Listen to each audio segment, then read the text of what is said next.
আজকে আমাদের বাড়িতে এসেছিল হিজড়ারা। কিছুদিন আগে আমার জ্যাঠাতো ভাইয়ের মেয়ে হয়, সেই উপলক্ষে তারা আসে, কিন্তু ও এখন তার মামা বাড়িতে, সে কারণে তারা এসে ওকে আর পায় না। তাই তারা আমাদের গাছ থেকে আম পারলো মেখে খাওয়ার জন্য, আর এদিকে আমার মা তাদেরকে কাসুন্দি বটি এগুলো এগিয়ে দিচ্ছিল। তারা যথেষ্ট আন্তরিক, আর সবচেয়ে বড় কথা হচ্ছে তারাও মানুষ। সমাজের কিছু মানুষ আছে, আমি সবার কথা বলছি না, যারা তাদেরকে একটু আর চোখে দেখে, অবহেলা করে, কিন্তু এটা একদমই উচিত। কিন্তু আমার মতে সৃষ্টিকর্তা কিছু না কিছু ভেবেই সবাইকে আলাদা আলাদা ভাবে সৃষ্টি করে, আলাদা আলাদা গুণ দিয়ে সৃষ্টি করে।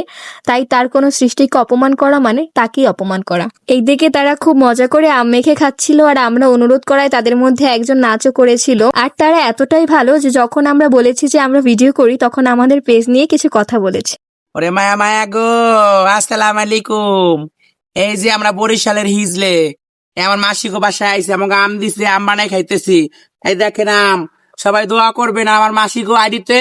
সবাই লাইক, কমেন্ট, শেয়ার, সাবস্ক্রাইব করে দিবেন, ঠিক আছে?